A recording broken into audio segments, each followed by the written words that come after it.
Hey guys, it's Griff from Roundbound Terrain. Hope you're doing okay. Today is November 16th of 2023. Hey, 2007 Jeep Wrangler JK, the 3.8 liter motor, which they made up to 2011. Then after that was the Pentastar motor, just so you know. So this is a 3.8 from 07 to 11. So anyways, I had a vacuum leak problem. I had the lightning bolt of death.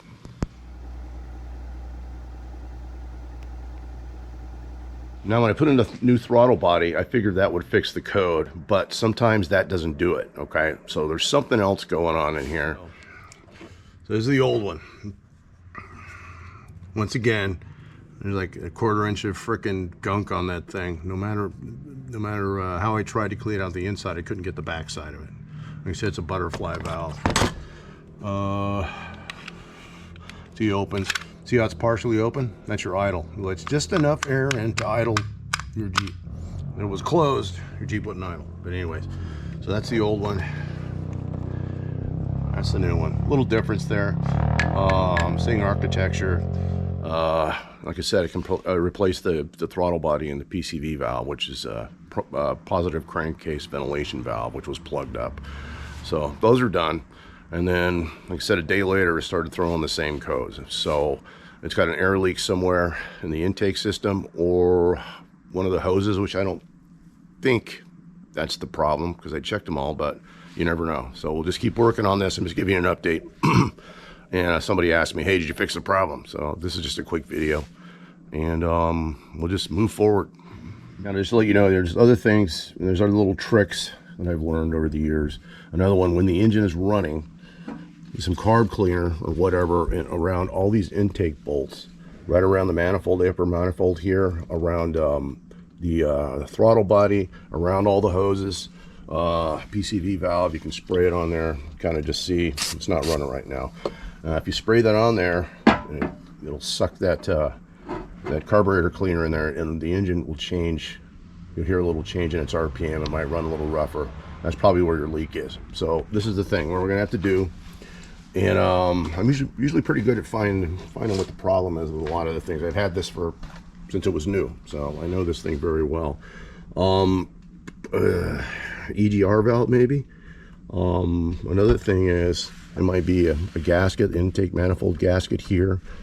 There's an upper intake manifold and a lower intake manifold, but I'm thinking it's got to be in somewhere in here if it's kicking that off. All these sensors, I checked the voltage on all these. Sensors seem to be getting good voltage to the PCM, which is right there. That's the brains of your Jeep. Pretty much runs all these engine controls. So we'll see. Yeah, I'm gonna tell you can check your codes without a code scanner. This is kind of cool. And all you need is your key. Just have it in the off position. Go 3 times. 1, 2, 3. See the code? P0507 and P2173. So that's one of the ones we're worried about. But anyways, that's how you check your codes without having to have a code scanner.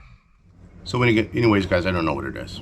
Obviously, it has an air leak somewhere, sucking air into the engine more than it needs to be. And what's happening is it's throwing the PCM off, and it's throwing an error code, the one I told you about, the lightning bolt. So somewhere in here, it's sucking air in. I don't see it on the hoses. I tested it. I torqued all these down to make sure they're the right specs. The throttle body was replaced. This has 188,000 miles on it. Good motor. It's not burning oil or anything. It's just, this is very frustrating. So I'm going to take it down to a friend who has a smoke tester at a shop, and we're going to hook it into one of these intakes here, one of these tubes. We'll take one off and stick it in there, and the smoke will go into the crankcase, come up through the manifold, and I'm thinking it's up here somewhere. I mean, that's my prediction. And then we'll see the smoke kind of billow out around where the leak area is. And that's the cool thing about the smoke tool. I don't have one. So we'll do that, and I'll see you on the next video. This is going to be part 1. I'll do a part 2. So it'll be resolved next time. But, little things like mechanical things. It's a machine, Sometimes, you do the best you can with diagnostics capabilities that you have at your disposal, but sometimes you need a little oomph. So anyways, that's it. You guys have a good day, and I'll see you on the next video. Thanks for watching.